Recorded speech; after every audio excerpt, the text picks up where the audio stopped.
Good morning everyone. कैसे हैं आप सब?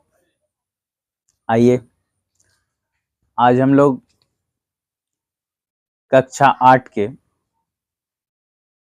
एक बहुत ही प्यारा सा कविता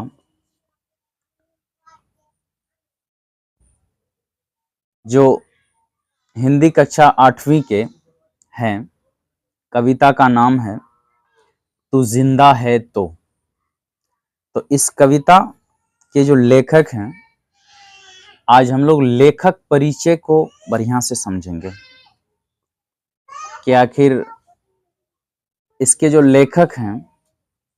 आपको बता दूं कि कविता है तू जिंदा है तो, और पाठ एक है, पहली पाठ है, और किसलय भाग 3 जो सबको पता है आप लोगों को।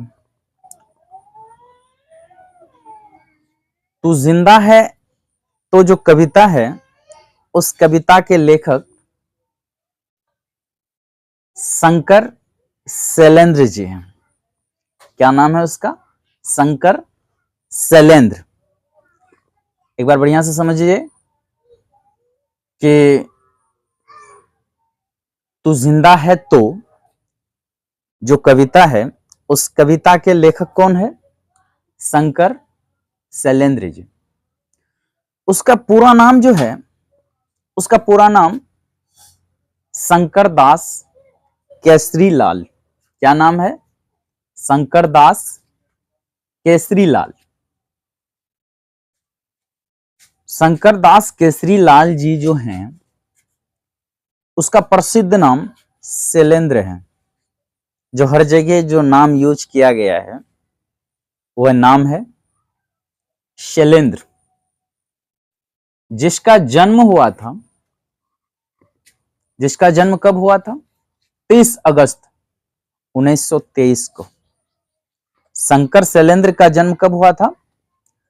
30 अगस्त 1923 को।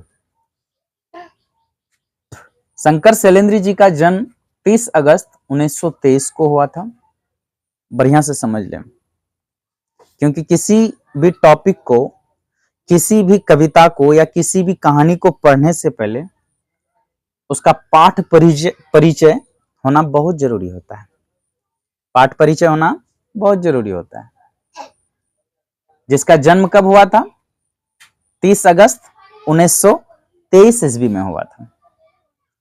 और उसकी जन्मभूमि जो थी रावलपिंडी। उसकी जन्मभूमि कहां थी?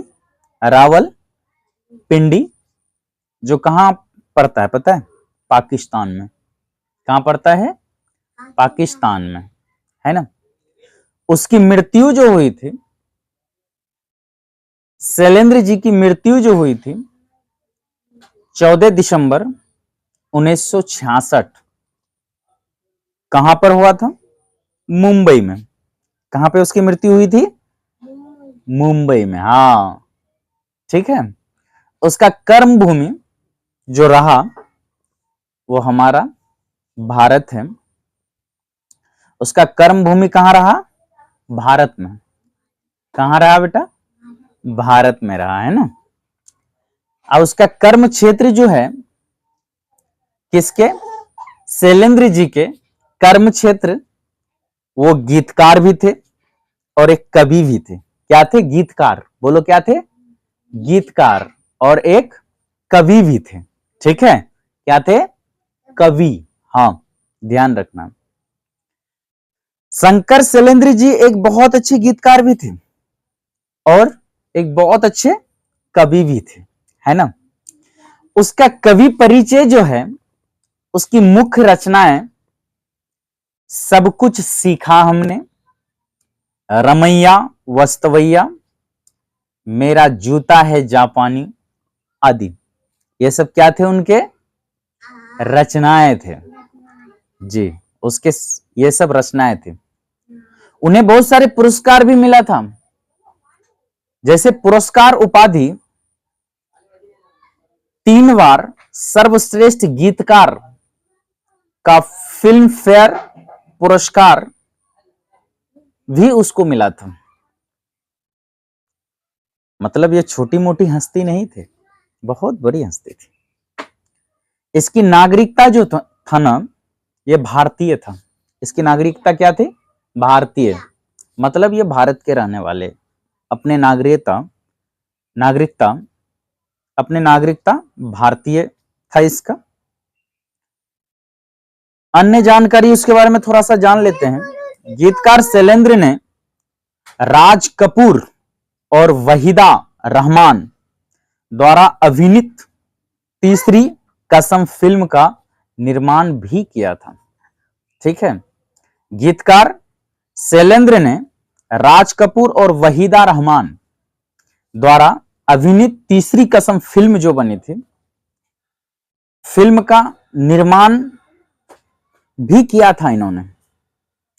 यानी इसे हम कहें तो यह एक बहुत ही अच्छे कलाकारों में आते थे। ये बहुत ही अच्छे उच्च कोटि के, ये बहुत ही अच्छे उच्च कोटि के कलाकार थे और हर क्षेत्र में इन्होंने अपना प्रचंड लहराया। इसके गाना एक बहुत ही प्रसिद्ध है। पता है कौन गाना? आप सबको पता है। दुनिया बनाने वाले क्या तेरे मन में समाए। मतलब ये गाना भी किसका है पता है? शंकर शैलेंद्र के। किनका है? शंकर शैलेंद्र के, शंकर दास केसरी लाल के। मतलब इसके बारे में और भी बहुत कुछ है, बट मैं इसे शॉर्ट करके आप लोगों के बीच कुछ पेश करने का कोशिश किया। अब अगले पार्ट में हम लोग तो जिंदा है तो ये जो कविता है इसके विषय में विस्तार से पढ़ेंगे। तत्पश्चात हम लोग इसका क्वेश्चन आंसर करेंगे। मजा आ जाएगा, हम लोग मन लगा करके पढ़ेंगे, मस्त तरीके से, जबरदस्त तरीके से। हमें उम्मीद है, हमें विश्वास है कि आप सबों को मजा आएगा। अगला क्लास आप लोग मिस ना करें। Wish you all the best. Have a good day. सबका दिन मंगल हो। Thank you so much.